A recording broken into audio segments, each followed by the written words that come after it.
Hi guys, நான் உங்க free electronics and fish breeder. புதுசாக ஃபைட்டர் வாங்கியிருக்கோம், நல்லா இருக்குதான்னு பார்த்து சொல்லுங்க. இதே மாதிரி இதுக்கு ஒரு பேர் வைக்கணும். என்ன பேர் வைக்கலாம் நீங்களே சொல்லிடுங்க. சரி, நம்ம இப்போ போய் கப்பீஸை பார்க்கலாமா? நம்மளோட கப்பீஸ் ஒரு சின்ன பிரச்சனையால எல்லாம் செத்து போச்சு.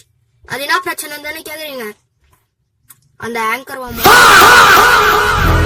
எல்லாமே ஆங்கர் வாம் செத்து போச்சு. இருக்கிற குட்டியை தான் இப்போ வளர்த்து கொஞ்சம் பெருசாக்கி இருக்கேன். சொல்லி வாய முடியல. அங்க பாருங்க, ஒரு ஆங்கர் வாம் ஒரு மீன்ல ஓட்டிட்டு இருக்குது. அவ்வளவுதான் கைஸ். இந்த வீடியோ பிடிச்சிருந்தா லைக் பண்ணுங்க, ஷேர் பண்ணுங்க, சப்ஸ்கிரைப் பண்ணுங்க. மறக்காம அந்த பெல் ஐக்கனை மட்டும் தட்டி விட்டு போயிடுங்க. ஏன்னா நீங்க பெல் ஐக்கன் தட்டி விடும் போது எப்பயுமே உங்களுக்கு நான் ஏதாச்சும் வீடியோ போட்டேன்னா மெசேஜ் வந்துடும். பாய்.